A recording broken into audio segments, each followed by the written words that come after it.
आजकल हर कोई बोल रहा है कि अगर जनरेटिव एआई का एप्लीकेशन बनाना है तो पाइथन को यूज़ करो, जावास्क्रिप्ट को यूज़ करो। बट क्वेश्चन ये है कि अगर आप एक गोलैंग डेवलपर हो तो गोलैंग की मदद से क्या कोई एआई एप्लीकेशन बन सकता है, या फिर हमें बनाना भी चाहिए या नहीं? यही हम इस वीडियो के अंदर डिस्कस करने वाले हैं। शुरू करते हैं।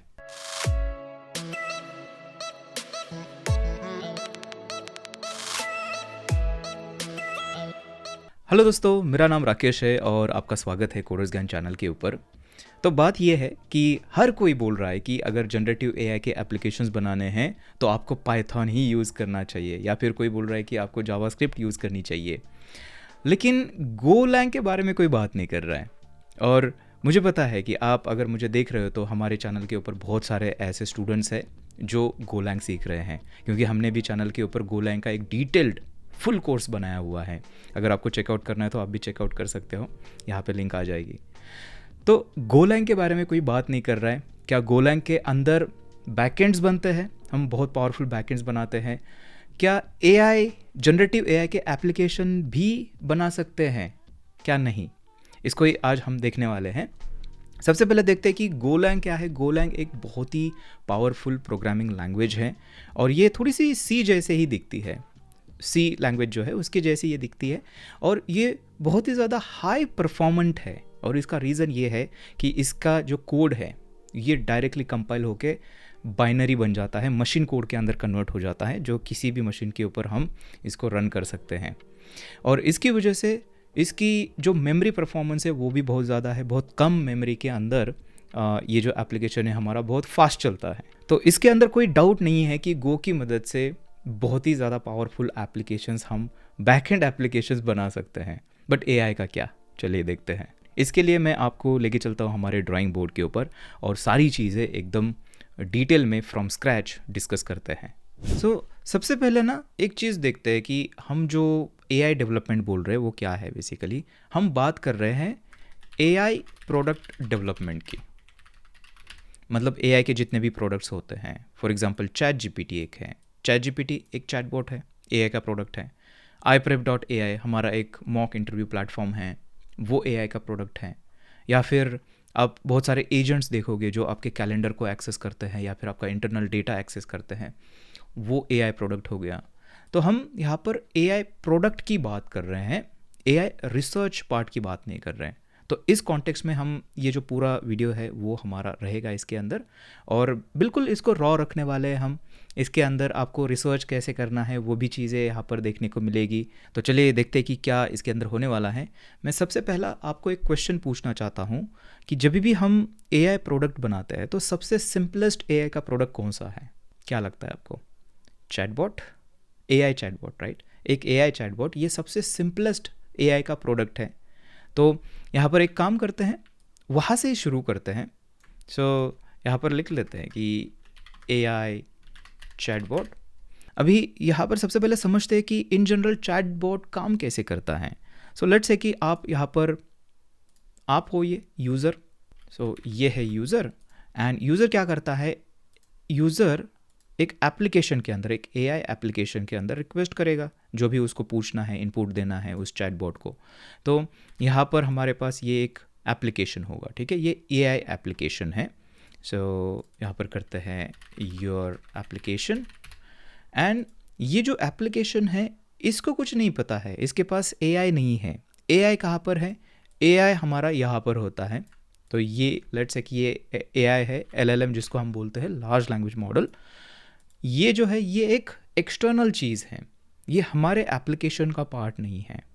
मार्केट के अंदर ऐसी बहुत सारी कंपनीज़ है जैसे कि ओपन एआई, एंथ्रोपिक है, गूगल है। तो ये अपने अपने एलएलएम्स जो हैं उसको हमें अवेलेबल करके देते हैं यूज़ करने के लिए।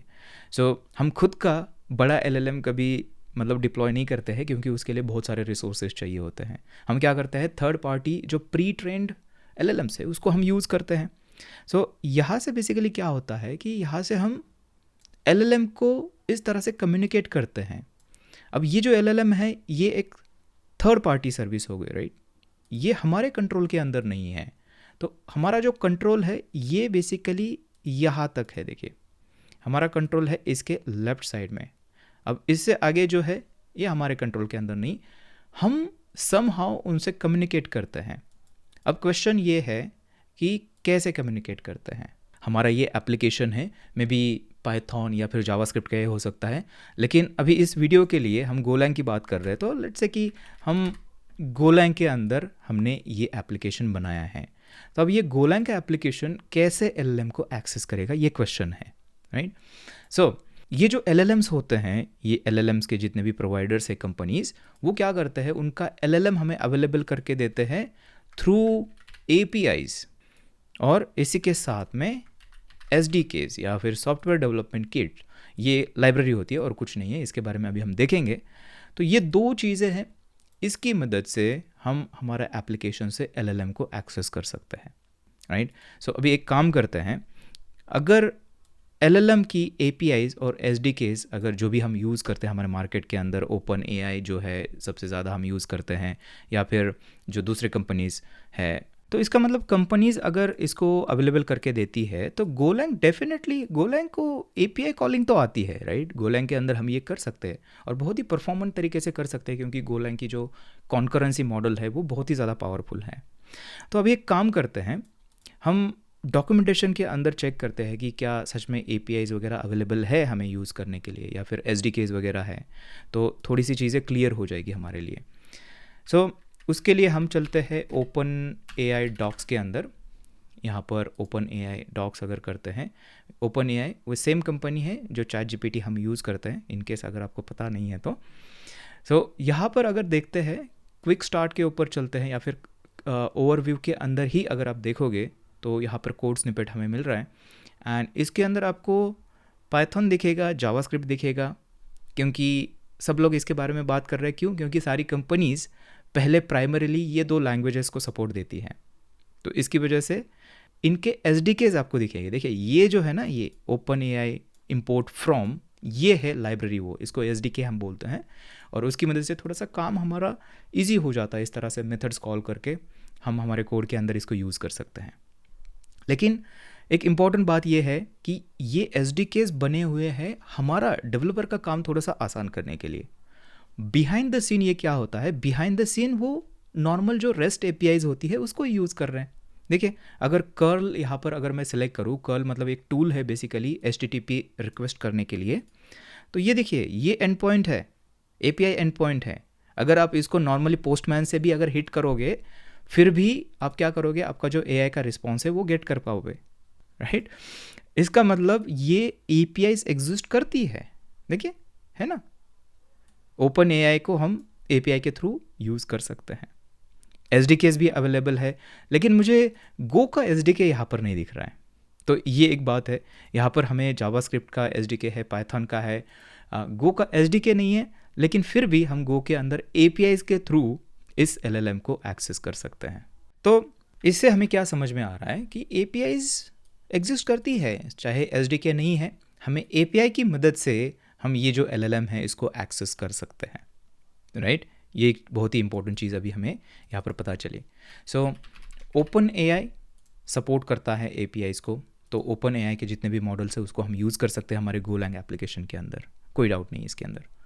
लेकिन मार्केट में सिर्फ ओपन एआई नहीं ना, उसके साथ में और भी बहुत सारी कंपनीज़ हैं। फॉर एग्जांपल ग्रॉक क्लाउड है जो ओपन सोर्स मॉडल को होस्ट करती है, तो उसके अंदर जाके देखते हैं कि उसके अंदर है या नहीं है। सो यहाँ पर grok.com के ऊपर अगर चलते हैं, स्टार्ट बिल्डिंग यहाँ पर अगर चलते हैं, और डॉक्स के अंदर आपको जाना है।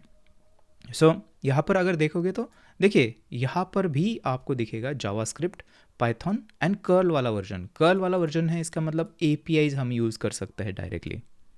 देखिए ये एपीआई है, पोस्ट रिक्वेस्ट है और कुछ नहीं है। यहाँ पर ये पोस्ट डेटा हमें सेंड करना है बस, तो इसको डायरेक्टली आप पोस्टमैन के थ्रू भी कर सकते हो, राइट। यहाँ पे गोलैंग की भी ज़रूरत नहीं है। सो इसके अंदर भी इसका सपोर्ट है। एक काम करते हैं, एंथ्रोपिक कंपनी जो है उसके अंदर देखते हैं। एंथ्रोपिक के अंदर एपीआईज बेसिकली जो क्लॉड, सोनेट वगैरह ये जो मॉडल्स हैं ना, ये लोग प्रोवाइड करते हैं। सो यहाँ पर चलते हैं गेट स्टार्टेड के अंदर, एंड इसके अंदर अगर आप जाओगे तो आप देख सकते हो यहाँ पर पाइथन है, टाइपस्क्रिप्ट है, ओ जावा भी है। देखिए जावा अगर आप यूज़ करें तो जावा की मदद से भी आप कर सकते हो, एंड ये ऑफिशियल है, ऑफिशियल एसडीके है ये जावा का। देखिए ये जावा का है, पाइथन टाइपस्क्रिप्ट का तो होता ही है, जावास्क्रिप्ट टाइपस्क्रिप्ट सिमिलर सिमिलर मतलब होता ही है उसके, राइट, दो इसका सपोर्ट। लेकिन ये एडिशनल लैंग्वेजेस का सपोर्ट अभी शुरू किया है। गो का यहाँ पर अभी तक नहीं दिख रहा है, उसको हमें थोड़ा सा बाद में हम देखेंगे और चीज़ें हैं क्या क्या है इसके अंदर। बट कर्ल देखिए, यहाँ पर कर्ल के अंदर अगर देखोगे तो यहाँ पर भी आपको रेस्ट एपीआई दिखेगी। इसका मतलब एपीआई ये भी सपोर्ट करता है, राइट। सो यहाँ पर आते हैं, यहाँ पर हमने ओपन एआई का देखा है, इसके अंदर ग्रॉक क्लाउड का भी देखा, इसके अंदर ग्रॉक क्लाउड का भी है, और इसी के साथ में एंथ्रोपिक इनका भी है। और सिर्फ इतना नहीं है, अगर आप खुद भी थोड़ा सा सर्च करके देखिए, जितने भी LLMs होते हैं सब APIs जो है हमें प्रोवाइड करते हैं, ठीक है। इसका मतलब गोलैंग का एप्लीकेशन जो है किसी भी टाइप का LLM जो है उसको एक्सेस कर सकता है। अभी इस वीडियो के अंदर ना आगे जाके हम कोड भी देखने वाले हैं कि गो के अंदर कैसे चैटबॉट बनता है, वो भी आपको दिखाऊंगा। लेकिन अभी यहाँ पर ना और एक यूज़ केस कवर करते हैं। तो चैटबॉट के साथ में हम मतलब चैटबॉट के अलावा हम और भी कुछ चीज़ें बिल्ड करते हैं AI की मदद से। फॉर एग्ज़ाम्पल रैग सिस्टम हम बनाते हैं, रैग पाइपलाइन। रैग मतलब रिट्रीवल ऑगमेंटेड जनरेशन। इसके अंदर क्या होता है कि लेट्स से कि जो LLM होता है AI, उसके पास सारा डेटा नहीं होता है, जैसे कि हमारा जो पर्सनल डेटा है, कंपनी का इंटरनल डॉक्यूमेंटेशन है, वो नहीं होता है। तो उसको वो उस डेटा का एक्सेस देने के लिए हम रैग पाइपलाइंस बनाते हैं, ठीक है। सो रैग अगर हमें बनाना है तो इसके अंदर वेक्टर डेटाबेसेस आते हैं।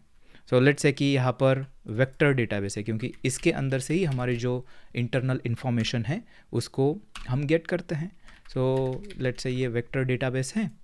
और अब वेक्टर डेटाबेस जो होता है ना, ये भी थर्ड पार्टी होता है। ज़्यादा करके टाइम हम क्या करते हैं कि थर्ड पार्टी जो वेक्टर डेटाबेसेस है, जैसे कि पाइनकोन है, क्वाड्रंट है, सो यहाँ पर करते हैं क्वाड्रंट, इस टाइप के जो डेटाबेसेस है उसको हम यूज़ करते हैं।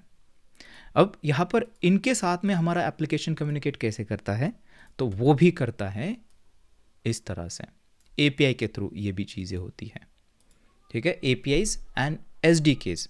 तो अभी हमें ये देखना है कि क्या ये जो वेक्टर डेटाबेसेस है, फॉर एग्जांपल पाइनकोन एंड क्वाड्रंट, ये APIs और SDK सपोर्ट करती हैं, क्या है उसके अंदर, तो वो अभी हम देखते हैं जल्दी से। सो एक काम करते हैं, हम चलते हैं पाइनकोन के अंदर, एंड पाइनकोन एक वेक्टर डेटाबेस है बेसिकली, एंड इसके अंदर जाके हमें डॉक्स देखने हैं। चलिए, सो यहाँ पर डॉक्स देखते हैं, एंड डॉक्स के अंदर यहाँ पर अगर क्विक स्टार्ट करते हैं तो इसके अंदर आप देख सकते हो पाइथन है, जावास्क्रिप्ट है, जावा है, गो है। देखिए गो का ऑफिशियल SDK इनके पास है, राइट। तो इसका मतलब गो के एप्लीकेशन के अंदर हम इसको यूज़ कर सकते हैं डायरेक्टली इस तरह से। C# भी है यहाँ पर, देखिए C# भी है, उसको भी यूज़ कर सकते हैं।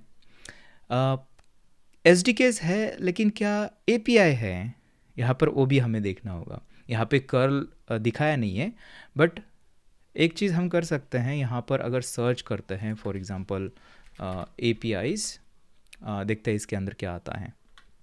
API रेफरेंस देखें, यहाँ पर अगर देखते हैं तो देखिए इसके अंदर सेम चीज़ दिखा रहा है बेसिकली कि SDKs एग्जिस्ट करते हैं। गो का है जिसके अंदर, जावा का भी है।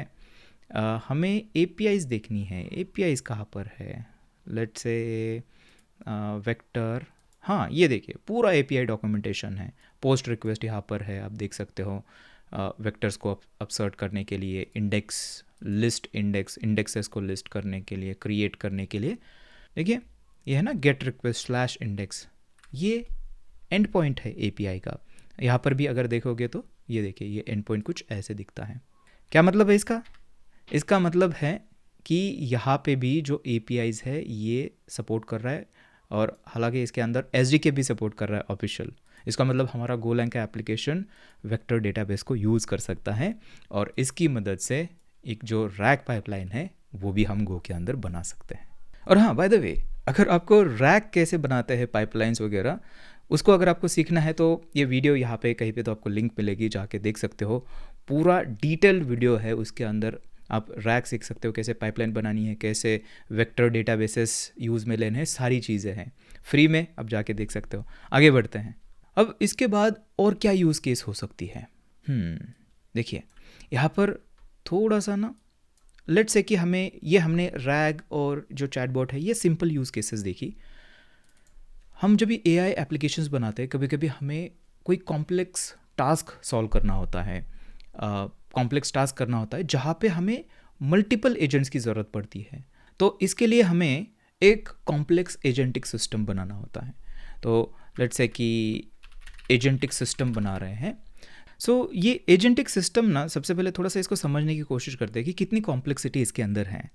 सो लेट्स से कि हम कोई ऐसा सिस्टम बना रहे हैं जहाँ पर हमें सोशल मीडिया राइटर में भी सोशल मीडिया राइटर हमें एजेंट बनाना है, ठीक है, ये बनाना है। तो इसके अंदर क्या क्या हो सकता है? देखिए लेट्स से कि हम यहाँ से काम शुरू करते हैं, तो यहाँ पे एक फ़्लो में आपको दिखाने वाला हूँ बेसिकली किस फ़्लो में काम होता है। तो हमने जो है एजेंट ने हमारे सोशल मीडिया, लेट्स से कि हमने बोल दिया कि right me A LinkedIn post about AI hive for example, इस तरह से लिख दिया। तो अभी ये फ़्लो कैसे जाएगा आगे, राइट? सबसे पहले क्या होगा कि मे बी हो सकता है कि हमारे इस प्रोसेस के अंदर मल्टीपल एजेंट्स हैं। इस टाइप का जो काम होता है इसके लिए हमें मल्टीपल एजेंट्स की ज़रूरत पड़ती है। तो लेट्स से सबसे पहले हमारा रिसर्च एजेंट हो सकता है यहाँ पर। सो रिसर्च एजेंट यहाँ पर है। रिसर्च एजेंट के बाद और कौन कौन हो सकता है? रिसर्च एजेंट के बाद क्रिटिक एजेंट हो सकता है, और क्रिटिक एजेंट के बाद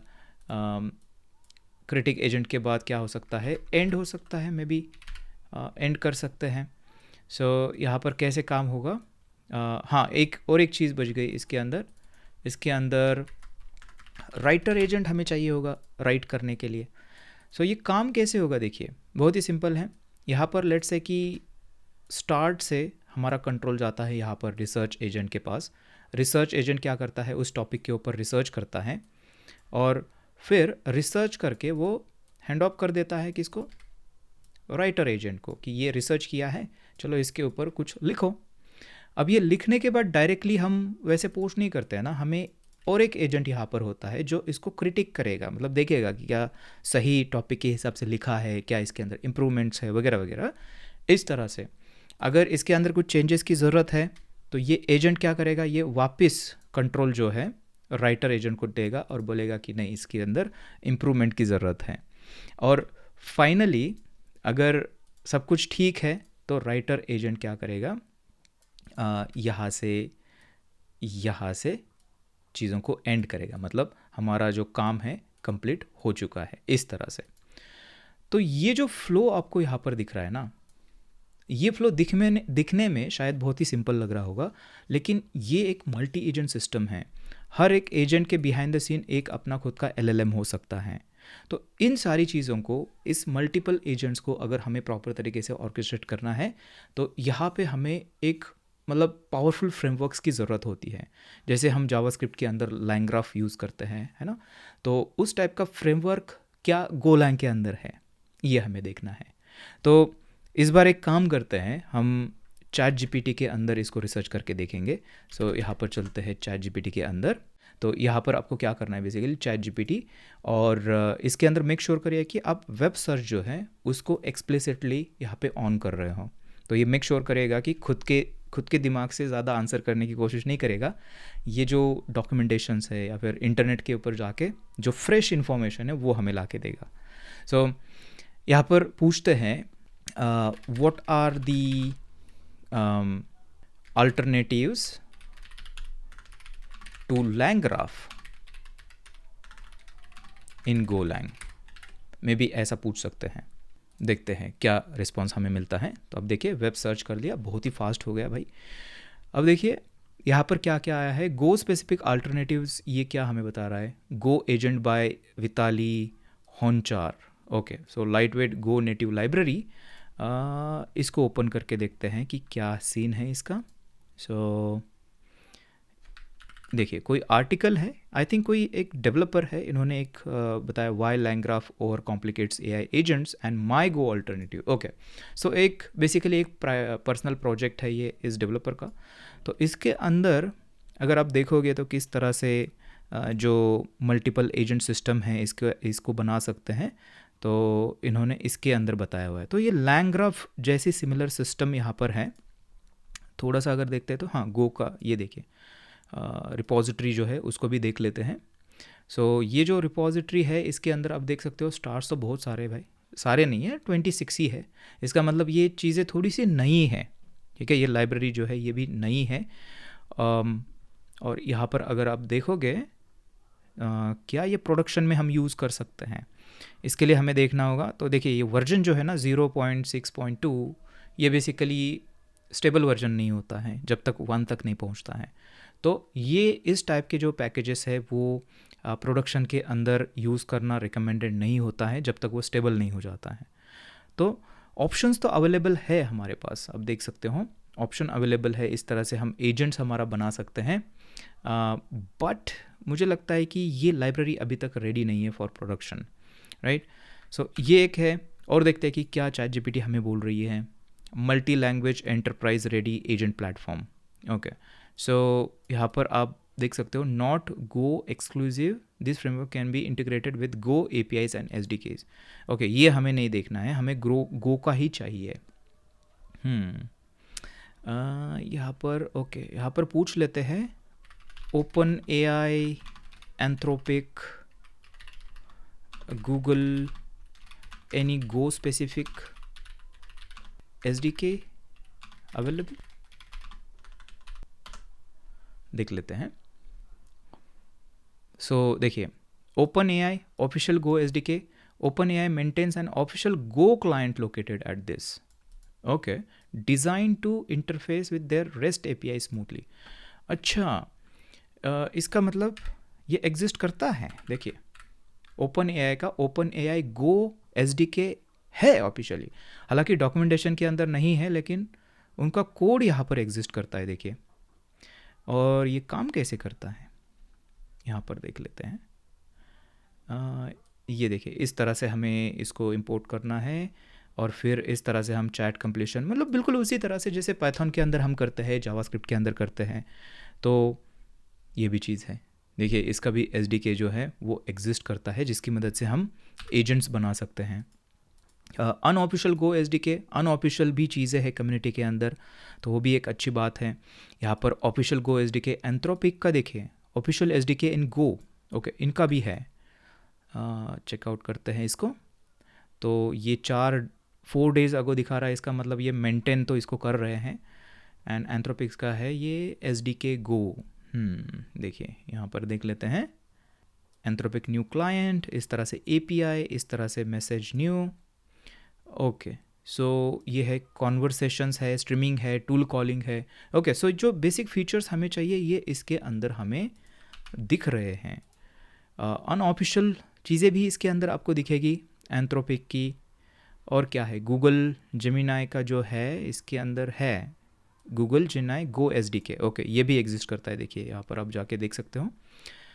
हाँ, तो इसका मतलब आप देखोगे हर एक कंपनी के अंदर यहाँ पर हमें उनका SDKs मिलेंगे। बट क्वेश्चन हमारा क्या था, हमें लैंग्राफ जैसा सिस्टम चाहिए, right. I am looking for LangGraph like system to build multi agent system. So यहाँ पर देख लेते हैं। सो रिजल्ट आप देख सकते हो, क्लाउड वी गो इनो ऐसा कुछ है। ओके, गो एजेंट जो सेम हमने देखा था। यहाँ पर है गो LLM। ओके, ये इंटरेस्टिंग लग रहा है थोड़ा सा। इसको देखते हैं। A framework for building LLM based agents and integrating them into larger applications. Okay, so यहाँ पर देखिए सिमिलर सिस्टम ये दिख रही है जैसे लैंग्राफ के अंदर होती है, ग्राफ्स वगैरह और फ्लो। तो हाँ, मतलब एक तरह से चीज़ें एग्जिस्ट करती है। बट इसके स्टार्स वगैरह देखोगे तो एक चीज़ हमें पता चल रही है कि स्टार्स कम है इन लाइब्रेरीज़ के, इसका मतलब ये जो इकोसिस्टम है ये धीरे धीरे ग्रो हो रही है, अभी तक वहाँ तक नहीं है जितना जावास्क्रिप्ट और पाइथन की जो इकोसिस्टम है जहाँ तक पहुँची है, राइट।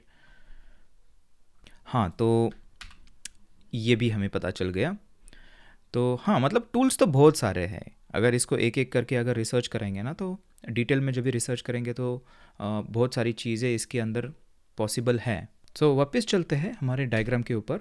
अभी इसके बाद ना और एक चीज़ हम देखते हैं कि और क्या यूज़ केस हो सकती है। सो देखिए, कभी कभी हमें बहुत बार ना लोकली एलएलएम को रन करने की ज़रूरत पड़ती है। बड़े एलएलएम्स जो होते हैं, जाहिर सी बात है कि उसको हम अपने छोटे सिस्टम के ऊपर नहीं रन कर सकते हैं, बट कभी कभी जो छोटे लैंग्वेज मॉडल्स होते हैं उनको हम लोकली रन कर सकते हैं। सो लोकली रन करने के लिए रनिंग LLM लोकली, सो ये जो LLMs होते हैं उसको लोकली रन करने के लिए ना हमें अलग अलग टूल्स यूज़ करने होते हैं। पाइथन अगर यूज़ करें तो उसके अंदर लाइब्रेरीज आती है डायरेक्टली LLM जो है उसको स्टार्ट करने के लिए, बट ऐसे कुछ tool language agnostic tools exist करते हैं, जैसे कि एक है ओलामा, जिसकी मदद से हम क्या कर सकते हैं, लोकली किसी भी LLM को, ओपन सोर्स LLM जो है उसको हम रन कर सकते हैं। अब ओलामा के अंदर अगर हम हमारा LLM रन करते हैं और हमारा एप्लीकेशन अगर गो का है तो उनके बीच में कैसे कनेक्शन होगा।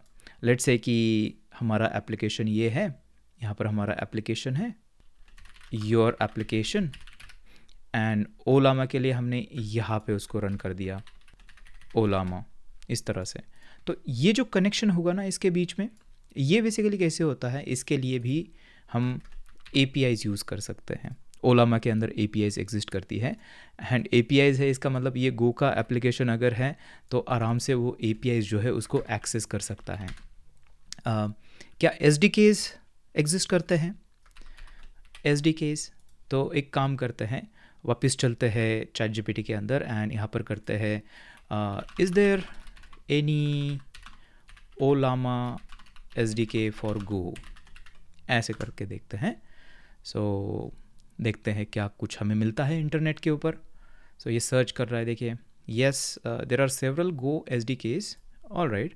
सो official Llama API package, okay, Ollama API ये एक है, देखिए इसको अगर हम ओपन करते हैं तो ये वो पैकेज है गो के लिए, एंड इसके अंदर वार्निंग है अफेक्टेड बाय वल्नरेबिलिटी। हाँ, ये तो होते रहता है, ये फिक्स हो जाता है जब भी नया अपडेट आएगा तो उसके अंदर ये जो सिक्योरिटी इश्यूज़ है वो फिक्स होते हैं। बट यहाँ पर बात ये है कि हाँ, इनका SDK भी है जिसकी मदद से हम ओलामा से कनेक्ट कर सकते हैं, मतलब लोकली जो LLM हम रन करते हैं उनसे हम कनेक्ट कर सकते हैं हमारे गो के एप्लीकेशन के अंदर, राइट। तो ये भी प्रॉब्लम इसके अंदर सॉल्व हो गया है। अब इसके बाद और क्या यूज़ केस हो सकती है AI की? Fine tuning. हाँ, फाइन ट्यूनिंग, हाँ, कभी कभी हमें फाइन ट्यूनिंग करने की ज़रूरत होती है। फाइन ट्यूनिंग मतलब और कुछ नहीं होता है, जो एग्जिस्टिंग मॉडल होता है उसको अगर आप कुछ पर्टिकुलर नॉलेज देना है या फिर उसका बिहेवियर चेंज करना है कि जिस तरह से वो हमें रिएक्ट करता है या फिर जिस तरह से वो हमें आंसर्स देता है, अगर आपको उसको कुछ पर्टिकुलर तरीके से अगर आप चाहते हो कि वो आंसर करे हमेशा, तो उसके लिए हम उसको फाइन ट्यून कर सकते हैं। अब फाइन ट्यूनिंग के लिए एक आपने सुना होगा कि हमेशा बोलते हैं कि फाइन ट्यून करना है तो आपको पाइथन की ज़रूरत होती है, लेकिन ये एक मिथ है, ऐसा कुछ नहीं है। मैं आपको दिखाता हूँ कि ओपन AI के ऊपर फाइन ट्यूनिंग कैसे होती है। सो इसके लिए चलते हैं ओपन AI के डॉक्स के अंदर और देखते हैं कि क्या फाइन ट्यूनिंग का क्या उनका सीन है। सो यहाँ पर आते हैं, सर्च करते हैं फाइन ट्यूनिंग। हाँ, यहाँ पर देखिए फाइन ट्यूनिंग, एंड इसके अंदर भी अलग अलग टाइप की फाइन ट्यूनिंग होती है। तो लेट्स से कोई भी ओपन करते हैं, ये वाली ओपन करते हैं, सुपरवाइज्ड फाइन ट्यूनिंग। इसके अंदर क्या करना होता है, डेटा सेट हमें बिल्ड करना होता है और उसके बाद फॉर्मेट करना होता है डेटा। JSON-L फॉर्मेट यहाँ पर यूज़ करते हैं। वो कुछ नहीं होता है, बस एक ऐसा, हर एक ऑब्जेक्ट एक लाइन के ऊपर होता है, नेक्स्ट ऑब्जेक्ट हमारा नेक्स्ट लाइन पे ऊपर होगा। तो इस तरह से हमारा जो डेटा है वो हम प्रिपेयर करते हैं। तो इसके अंदर क्या होता है ना, इसके अंदर आप जस्ट एग्जांपल्स देते हो कि अगर यूज़र ऐसा बोलेगा तो आपको ऐसा बोलना है, इस तरह से डेटा हम पास करते हैं, इसको हम फाइन ट्यूनिंग बोलते हैं। सो क्वेश्चन ये है कि आगे क्या करना है। अपलोड ट्रेनिंग डेटा को अपलोड करना है तो उसके दो ऑप्शंस हैं। एक तो है कि आप डेटा आप क्लिक करके मतलब डैशबोर्ड के अंदर डायरेक्टली ये फाइल अपलोड कर दो, या फिर दूसरा ऑप्शन ये है कि एपीआई का यूज़ कर दो। देखिए, call the API to upload your data. API की मदद से हम फाइन ट्यूनिंग कर सकते हैं। इसका मतलब टेक्निकली आप अगर आपका पोस्टमैन ओपन करोगे और उसके अंदर से ये एपीआई कॉल करोगे तो पोस्टमैन के अंदर से आप फाइन ट्यून कर पाओगे, राइट। सो ये है, इसका मतलब ये हुआ कि फाइन ट्यूनिंग के लिए डेफिनेटली गो के अंदर हम कर सकते हैं, क्योंकि एपीआई कॉलिंग ही है, राइट। एपीआई कॉलिंग की मदद से ही हम ये सारी चीज़ें करते हैं, तो ये भी इसके अंदर पॉसिबिलिटी है। इसी के साथ में अलग अलग कंपनीज जो होती है उनके फाइन ट्यूनिंग का तरीका अलग होता है। कोई प्लेटफॉर्म हमें प्रोवाइड करता है, जैसे कि जो एंथ्रोपिक है वो आई थिंक बेडरॉक जो है AWS का वो प्रोवाइड करते हैं, वहाँ पे जाके हमें वो करना होता है। तो अलग अलग कंपनीज़ का अलग अलग तरीका है, बट या तो डैशबोर्ड के थ्रू या फिर API के थ्रू हम ये सारी चीज़ें करते हैं। ओके, सो ये हो गया। अब इसके बाद और एक यूज़ केस ये हो सकती है कि आजकल MCP जो है वो बहुत ट्रेंडिंग है। ये बेसिकली और कुछ नहीं होता है, एक प्रोटोकॉल है, इसको मॉडल कॉन्टेक्स्ट प्रोटोकॉल बोलते हैं। तो MCP की मदद से हम जो थर्ड पार्टी सर्विसेज है उसको हम कनेक्ट कर सकते हैं। तो वो जो सर्विसेज होती है अपना अपना MCP सर्वर्स अवेलेबल करके देते हैं हमारे एजेंट को, और हमारा एजेंट फिर कुछ इन्फॉर्मेशन अगर हमें चाहिए कॉन्टेक्स्ट के लिए तो वो वहाँ पे जाके उनके MCP सर्वर से जो एडिशनल इन्फॉर्मेशन है वो गेट कर सकते हैं। तो ये जो MCP सर्वर्स हैं क्या गो के अंदर हम बना सकते हैं, ये हमें देखना होगा। तो उसके लिए एक काम करते हैं, ChatGPT के अंदर चलते हैं एंड यहाँ पर देखते हैं कि is there any library in Golang to build MCP server.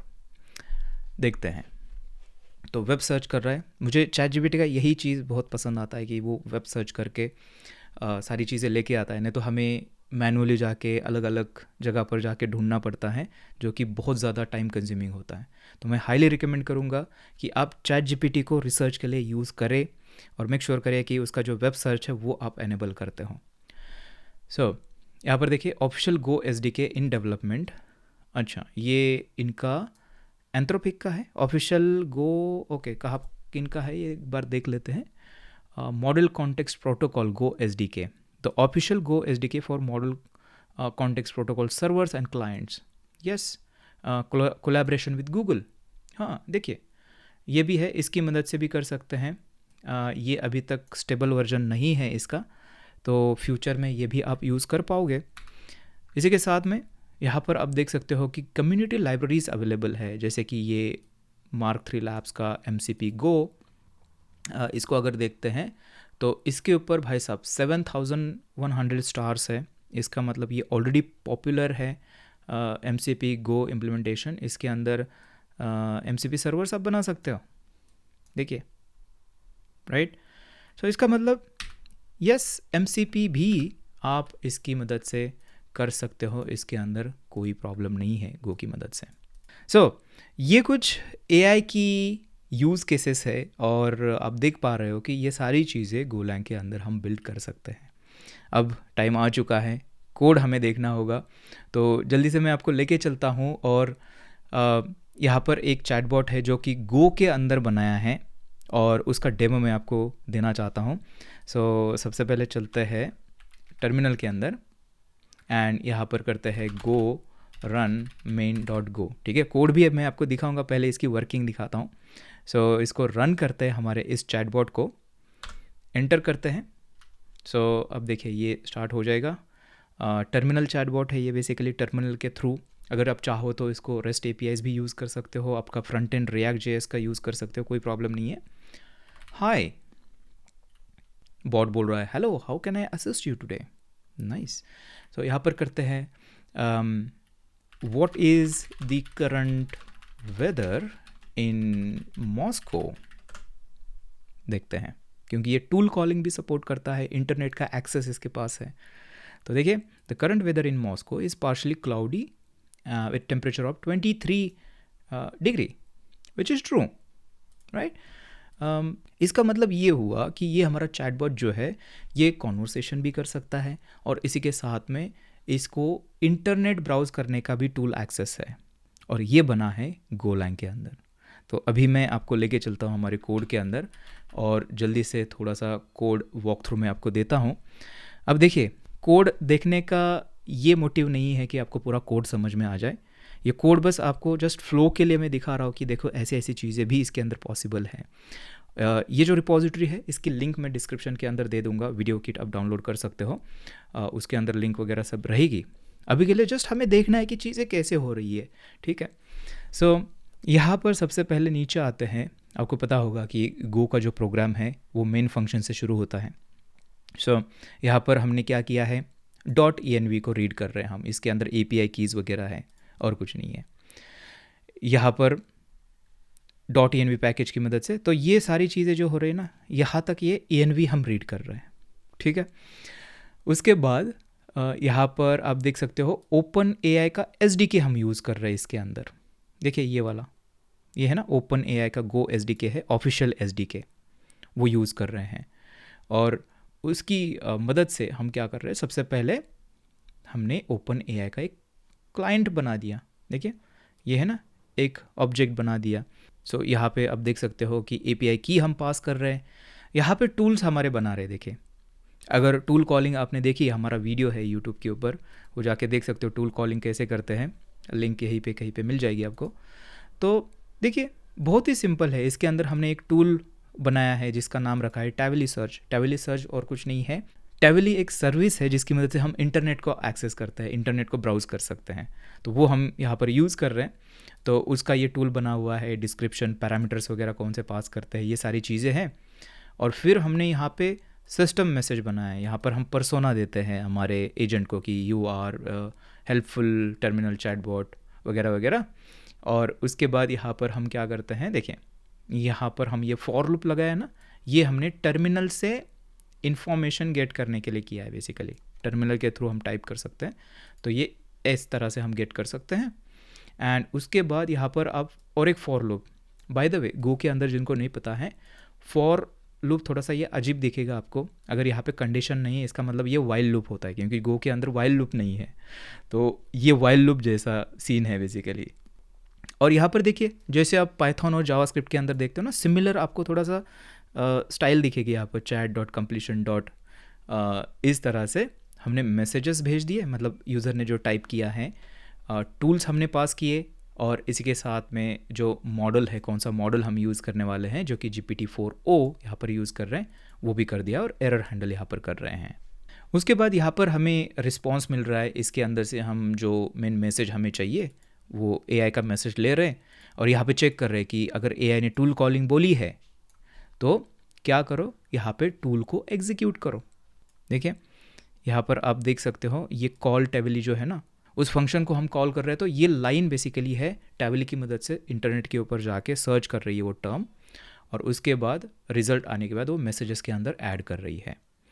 और इस तरह से फाइनली हम यहाँ पर जो मैसेज है वो दिखा रहे हैं। तो ये एग्जैक्टली उसी तरह से काम कर रहा है फ्लो, जैसे हम जावास्क्रिप्ट के अंदर या फिर पाइथन के अंदर करते हैं, बस कोड आपको थोड़ा सा अलग दिखेगा। लिंक मैं इसकी दे दूंगा आपको, एक बार इसको आप डिटेल में लाइन बाय लाइन जाके देख सकते हो, ठीक है।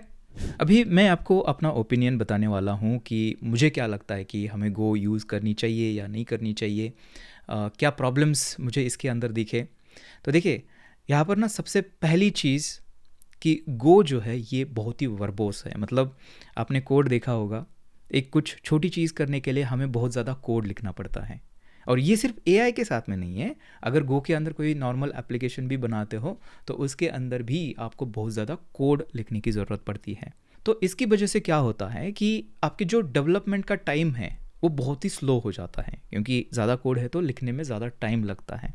तो ये एक डाउन साइड मुझे यहाँ पर लगती है। और इसी के साथ में सेकंड पॉइंट ये है कि इसकी अगर इकोसिस्टम देखेंगे तो ये मुझे लगता है कि अभी भी थोड़ा सा अर्ली है।